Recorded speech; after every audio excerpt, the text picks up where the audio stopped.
오늘 우리가 읽을 하나님의 말씀은 누가복음 7장 11절에서 17절까지 말씀입니다. 우리 다 같이 한 목소리로 읽도록 그렇게 하겠습니다. 그 후에 예수께서 나인이라는 성으로 가실새 제자와 많은 무리가 동행하더니 성문에 가까이 이르실 때에 사람들이 한 죽은 자를 메고 나오니 이는 한 어머니의 독자요 그의 어머니는 과부라. 그 성에 많은 사람도 그와 함께 나오거늘 주께서 과부를 보시고 불쌍히 여기사 울지 말라 하시고 가까이 가서 그 관내에 손을 대시니 맨 자들이 서는지라. 예수께서 이르시되 청년아 내가 네게 말하노니 일어나라 하시매 죽었던 자가 일어나 앉고 말도 하거늘 예수께서 그를 어머니에게 주시니 모든 사람이 두려워하며 하나님께 영광을 돌려 이르되 큰 선지자가 우리 가운데 일어나셨다 하고 또 하나님께서 자기 백성을 돌보셨다 하더라. 예수께 대한 이 소문이 온 유대와 사방에 두루 퍼지니라. 아멘. 오늘 말씀의 제목은 죽음과 생명의 만남입니다. 이스라엘의 나사렛에서 동남쪽으로 약 9km 정도를 가면 나인성이라는 아주 작은 마을이 나오는데 그곳에 사는 한 여인의 이야기입니다. 그 여인은 일찍 남자를 만나 결혼을 했고 얼마 후에 아들을 낳았습니다. 아이가 재롱거리는 것을 보면서 부부는 행복했고 행복한 미래를 꿈꾸며 하루하루를 살았습니다. 그러던 어느 날 남편이 갑자기 세상을 떠났습니다. 어린 아들 하나만 있는 것을 보아 일찍 생을 마감한 것 같습니다. 그녀는 하루아침에 과부가 되었습니다. 그런 일을 당하면 요즘도 힘들지만은 당시에 남편을 잃게 되면 엄청난 시련과 극심한 가난이 그들 앞에 있었습니다. 그녀는 얼마나 많은 눈물을 흘렸겠습니까? 살고 싶지 않았을 것입니다. 그러나 그녀는 죽을 수가 없었습니다. 어린 아들이 있었기 때문입니다. 그녀는 눈물을 삼키고 하나뿐인 그 어린 아들의 모든 희망을 걸고 힘든 일을 맞이하지 않고 힘을 다해서 그 아들을 키웠습니다. 그 아이가 무럭무럭 자라서 이제 어느덧 청년이 되었습니다. 다 큰 아들을 보니 무척이나 대견스럽습니다. 그동안 내가 고생한 보람이 있구나. 저 어린 아이가 어느새 저렇게 커서 우리 가정의 듬직한 기둥이 되었구나. 이제는 저 다 큰 아들의 기대고 살아도 되겠구나 생각하니 힘이 나고 위로가 되었습니다. 그런데 어떤 이유인지는 모르지만 그 다 큰 아들이 갑자기 세상을 떠났습니다. 여인은 젊어서 남편을 잃었고 이제는 그녀의 꿈이었던 아들마저 잃는 큰 슬픔을 당했습니다. 그녀는 울고 싶어도 더 이상 나올 눈물이 없을 만큼 울고 또 울었습니다. 마을 사람들은 그녀의 아들이 죽었다는 이야기를 듣고 모여듭니다. 어떤 사람들은 그녀의 슬픔에 마음을 같이하며 슬퍼하기도 하지만 어떤 사람들은 저 여자는 도대체 무슨 죄가 그토록 많아서 남편을 먼저 보내더니 이제는 하나밖에 없는 아들마저 떠나보내는가 수군거립니다. 우리의 삶에 어려운 일을 당하면 언제나 이런 두 부류가 있기 마련입니다.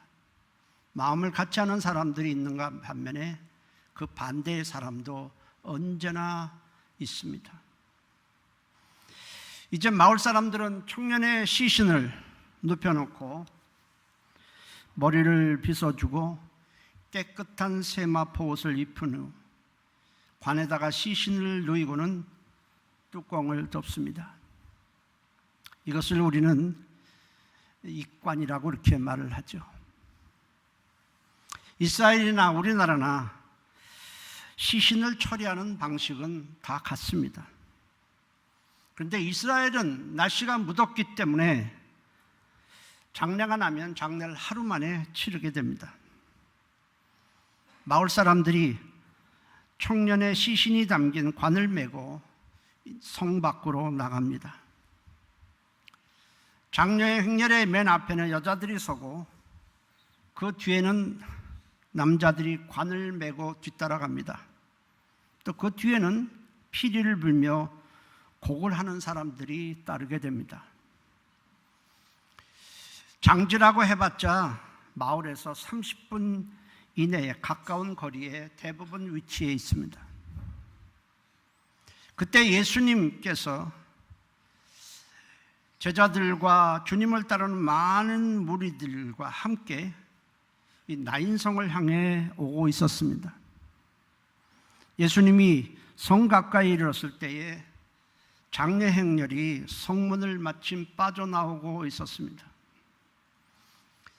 한쪽에서는 생명이신 예수님이 오고 있고 반대편에서는 죽음의 행렬이 예수님을 향해서 오고 있습니다. 두 행렬이 마주칩니다.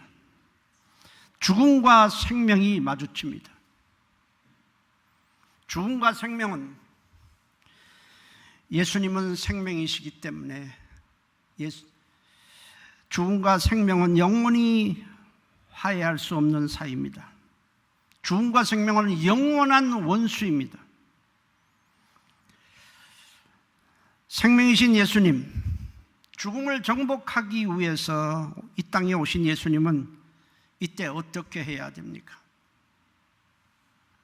장례 행렬이 지나가도록 옆으로 비켜서야 할까요? 마을 사람들은, 관을 맨 마을 사람들은 예수님과 주님을 따르는 무리들이 당연히 비켜줄 것으로 생각을 합니다. 그러나 주님은 비켜주실 생각은 않고 장례 행렬을 마주보고 서더니 맨 앞에서 울고 있는 과부를 바라보셨습니다. 주님은 그녀의 아픔과 비통함을 보셨습니다. 얼마나 가슴이 찢어질까.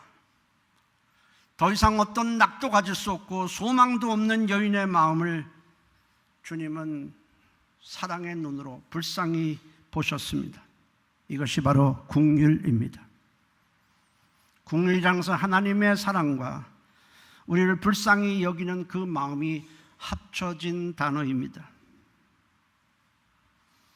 주님은 고개를 떨군 채 울고만 있는 과부를 향해서 이렇게 말씀하십니다. 울지 말라.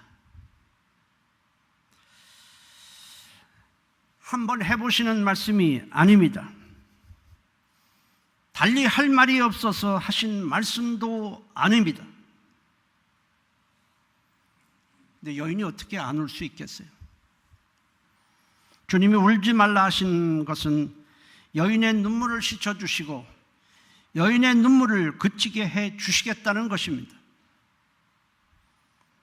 그러나 주님의 말씀에도 여인은 눈물을 멈출 수가 없습니다. 모든 희망이 사라졌어요. 모든 꿈이 다 풍지박산되었습니다.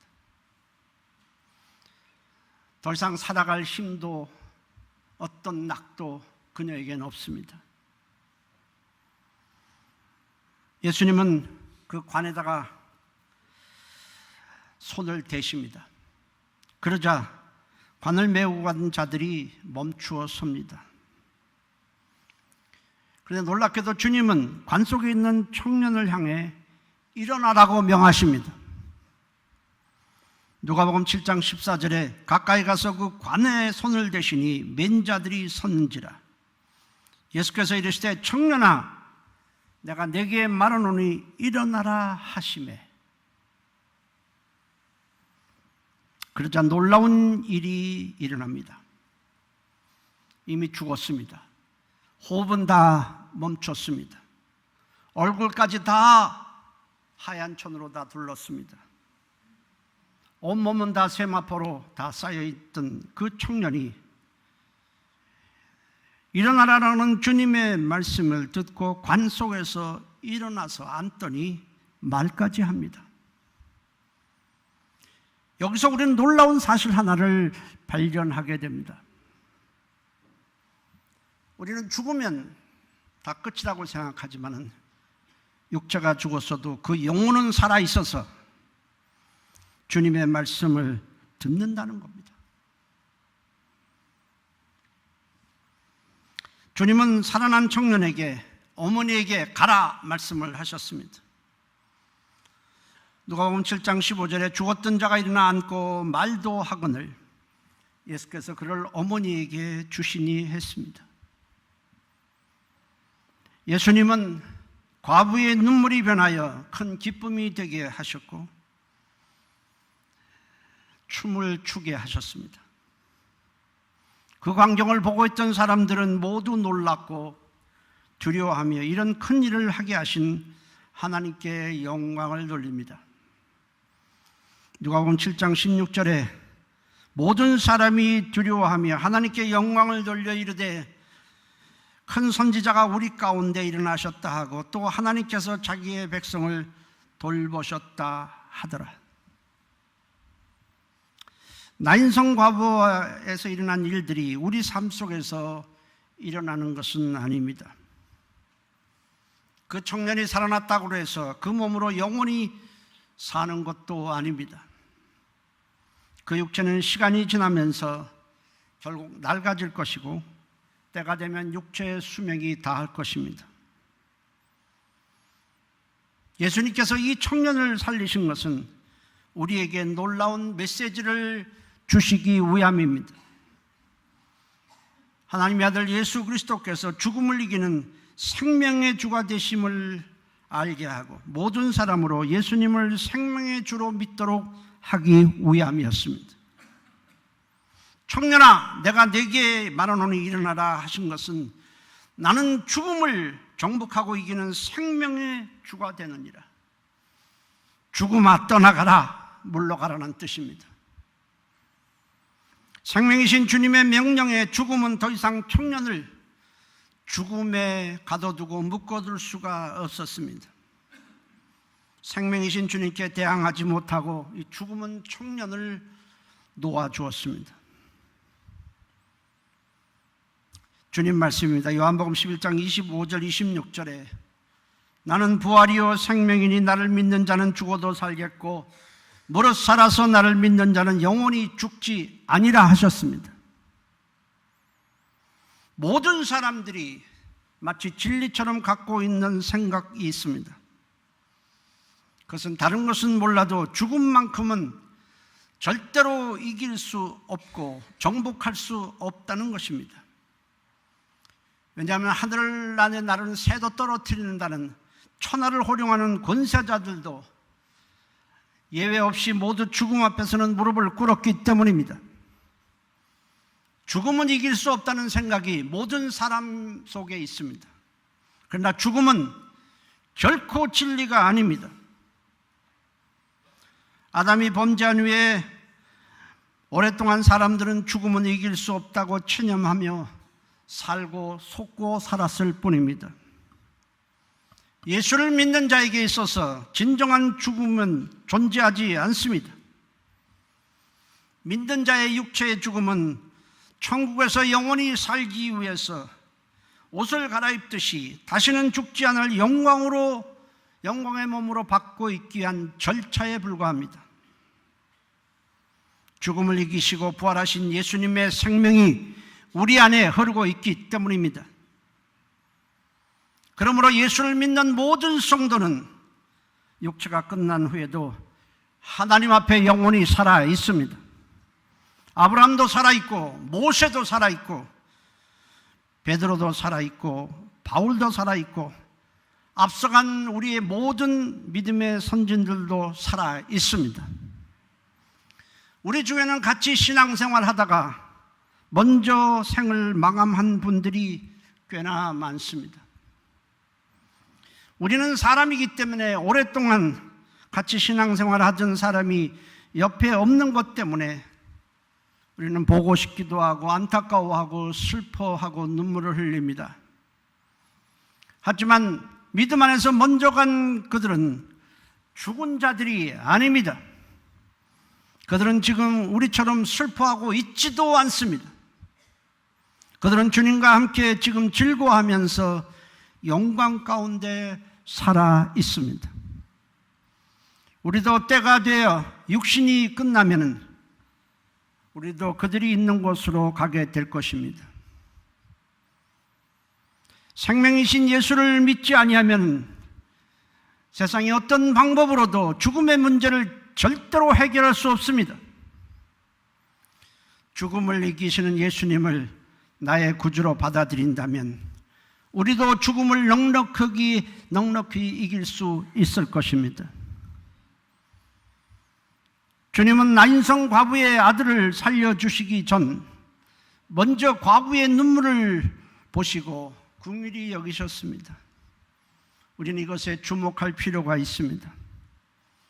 사실 우리 중에 눈물 없이 사는 사람은 한 사람도 없습니다. 눈물이란 말문이 막힐 때에 터지는 것입니다.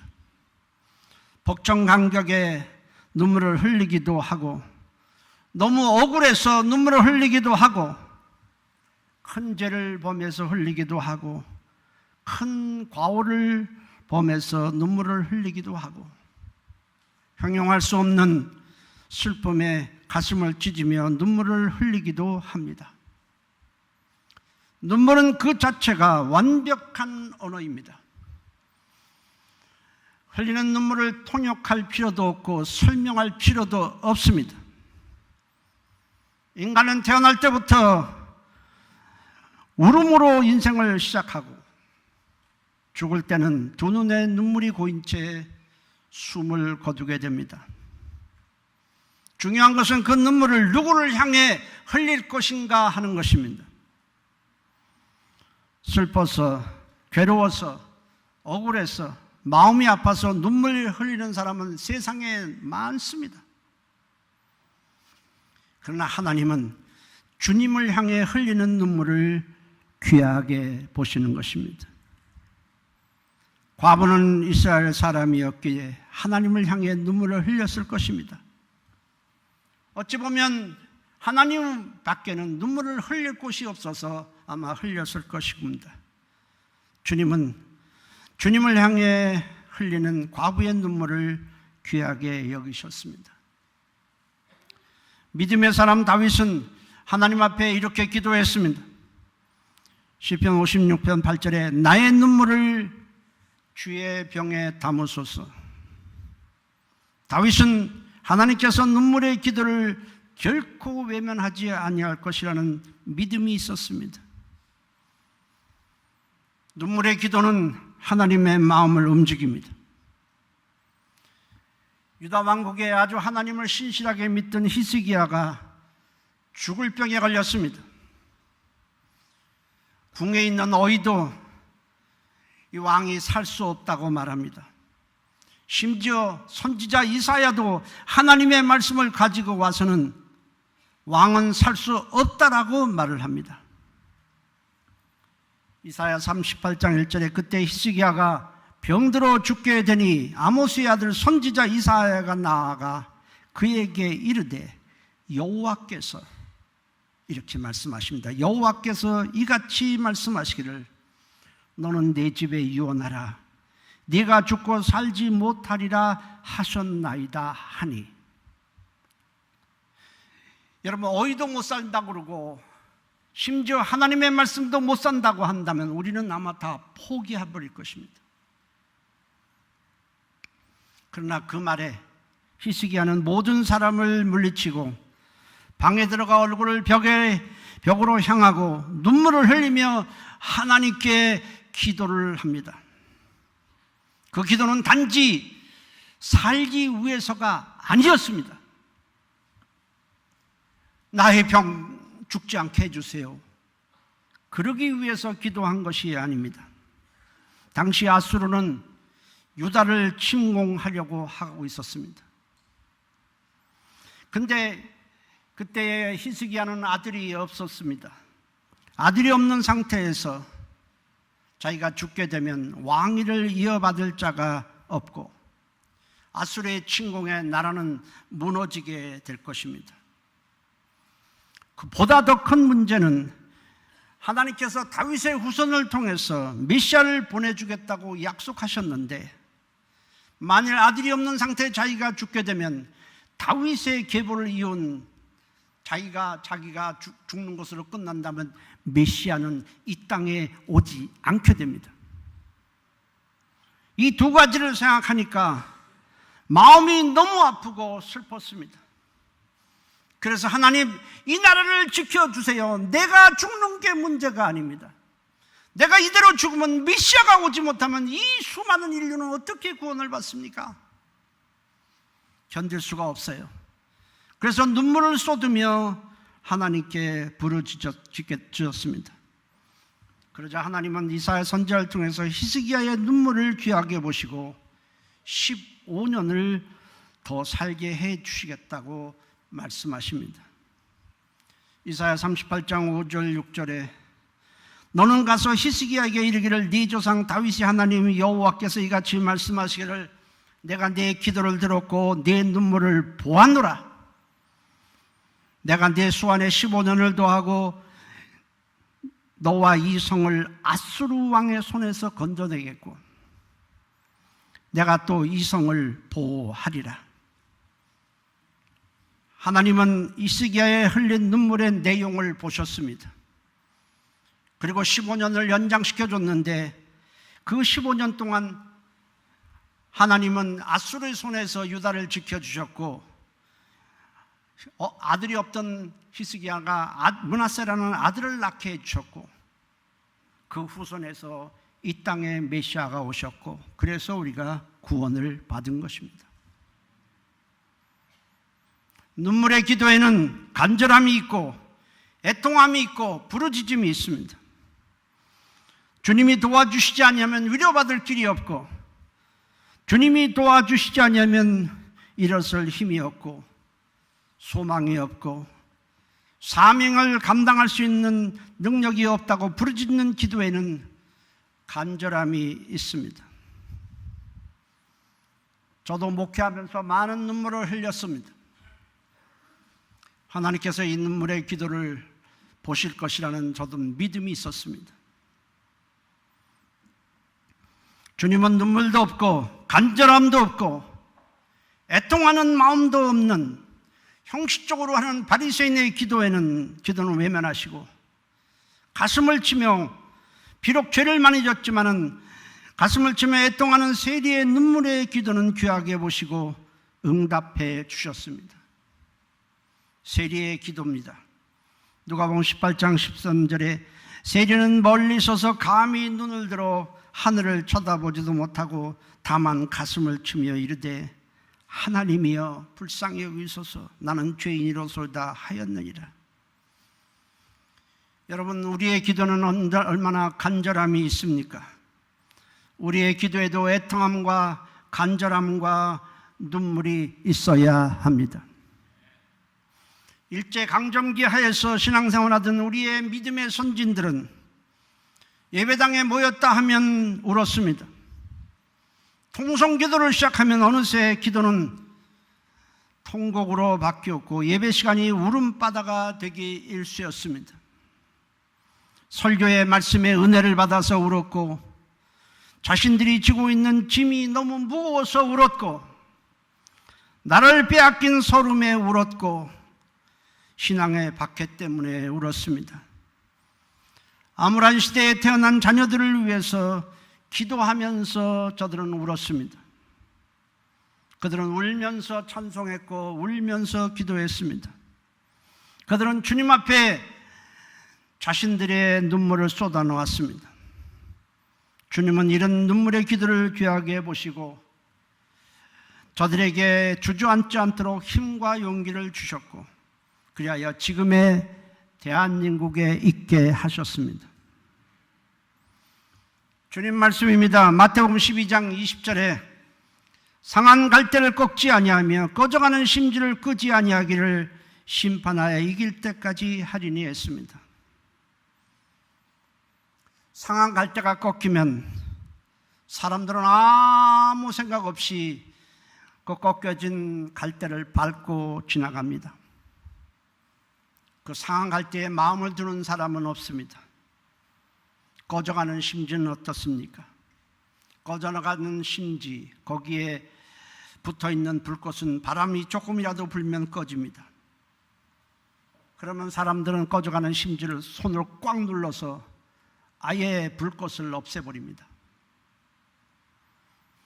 자력으로는, 자기 힘으로는 소생할 수 없는 나약한 모습이 바로 상한 갈대이고 꺼져가는 심지입니다. 과부처럼 세상 어디에서도 위로받을 수 없는 자가 바로 상한 갈대여 꺼져가는 심지입니다. 그러나 그런 상한 갈대고 꺼져가는 심지라 할지라도 우리가 주님 앞에 나오면 긍휼이 풍성하신 주님께서 위로해 주시고 일어설 수 있는 힘을 주시고 은혜를 베풀어 주시는 것입니다. 히브리서 4장 16절입니다. 우리 함께 읽도록 하겠습니다. 그러므로 우리는 긍휼하심을 받고 때를 따라 돕는 은혜를 받기 위하여 은혜의 보좌 앞에 담대히 나아갈 것이니라. 아멘. 주님은 우리 한 사람 한 사람의 속마음을, 사정을 다 아십니다. 성경에 머리칼 하나라도 세신 바 되었다고 했습니다. 이 수많은 사람들의 머리칼 하나하나가 자라고 뽑히는 것까지 다 아신다는 겁니다. 주님은 우리의 상황을 다 아시는 거로 끝나지 아니하고 그 사람들에게 필요한 은혜를 예비해 놓고 계십니다. 그래서 우리는 하나님의 이름을 여호와 이레라고 말합니다. 예비하신 하나님. 우리가 주님 앞에 나올 때에 나의 모든 상황을 아시고 내게 필요한 은혜를 다 준비해 놓고 계신다는 사실을 알고 주님 앞에 나와야 합니다. 주님은 모든 것을 예비해 놓고 주님 앞에 나오기를 기다리고 계십니다. 이런 주님을 우리가 알고 나가기만 하면 우리가 생각하고 우리가 바라는 것보다 더 넘치도록 은혜를 베풀어 주실 것입니다. 에베소서 3장 20절 말씀입니다. 함께 읽도록 하겠습니다. 우리 가운데 역사하시는 능력대로 우리가 구하거나 생각하는 모든 것에 더 넘치도록 능히 하실 이에게라고 했습니다. 우리가 생각하는 것보다 더 큰 것으로, 우리가 필요한 은혜보다 더 큰 것으로 준비해 놓고 기다리고 계신 것입니다. 사람은 다 똑같습니다. 그러나 하나님께서 나를 못 필요한 그 은혜를 준비해 놓고 계시다는 사실을 믿고 나가는 것과 그냥 나가는 것은 전혀 다릅니다. 같은 기도를 해도 애통함과 간절함과 눈물이 있는 기도와 그냥 맹숭맹숭하게 하는 기도는 전혀 다릅니다. 본문은 우리에게 두 가지를 말씀하고 있습니다. 하나는 사람은 결코 죽음을 이길 수 없지만은 하나님의 아들 예수님은 죽음을 정복하고 이긴다는 것입니다. 왜냐하면 예수님 안에 있는 생명은 죽음보다 크고 강하시기 때문입니다. 그 예수님을 나의 구주로 내가 영접하면 우리도 주님처럼 죽음을 이기고 우리는 영생하게 되는 것입니다. 또 하나는 인간의 삶에는 아픔과 슬픔의 눈물이 마를 날이 없지만 우리가 불평하고 원망하지도 말고 눈물을 혼자 삼키지도 말고 사람에게 하소연하려고 바쁘지도 말고 나를 좀 알아달라고 하지도 말고 주님 앞에 나와 눈물을 흘리며 기도하십시오. 긍휼이 많으신 주님께서 과부의 눈물을 그치게 하신 것처럼 우리의 눈물도 그치게 하시고 다시 일어날 수 있는 힘과 용기와 소망을 주시고 막혔던 미래를 열어주실 것입니다. 예수 그리스도가 나의 생명이요, 나의 기쁨이요, 나의 위로요, 나의 소망이 되시기를 예수의 이름으로 축복합니다. 기도합니다. 하나님, 내가 예수님을 잘 몰라서 우리가 예수님 앞에 머뭇머뭇거리고 잘 나오지 않았습니다. 이 시간 생명의 예수님을 내가 영접합니다. 그리고 주님 앞에 사람들이 알아달라고 불평하고 원망하고 하소연하지 말고 주님 앞에 이제 나와서 눈물을 흘리겠습니다. 기도하겠습니다. 주님, 우리 가정을 살려주시고 교회를 살려 주옵소서. 내 인생을 하나님께서 열어 주옵소서. 우리 다 같이 한 목소리로 통성으로 기도합니다. 살아계신 하나님 고맙습니다. 죽음을 이기신 예수님이 내 안에 계신 게 감사합니다. 주님의 생명이 우리 안에 흐르고 있는 것이 감사합니다. 예수님으로 우리는 생명을 얻게 도와주시고 우리의 마음 애리고 슬픈 마음, 눈물을 흘릴 아픔이 우리에게 있지만은 우리가 사람들에게 그걸 쏟아내지 말고 주님 앞에 눈물을 흘림으로 우리가 주님으로부터 위로와 힘을 얻게 도와주시옵소서. 우리 성도들 가정이 하나님의 은혜로 충만하고 긍휼에 풍성하신 우리 하나님으로 일어서도록 인도해 주시옵소서. 예수님의 이름으로 기도했습니다. 아멘. 고맙습니다. 우리는 원래 희망이 없던 자들이지만은 예수님 때문에 우리는 생명을 얻었습니다. 우리는 하소연할 데가 없어 사람들에게 풀어놓고 원망과 불평을 쏟아놓고 하지만 주님 앞에 나와서 눈물을 흘리며 기도하지 않았습니다. 하나님, 우리의 불충을 용서해 주시고 이제부터는 주님 앞에 나와 애통함과 간절함으로 기도해서 우리를 위해 좋은 것을 예비해 놓고 계신 주님으로 일어서게 도와 주시옵소서. 예수님의 이름으로 기도했습니다. 아멘.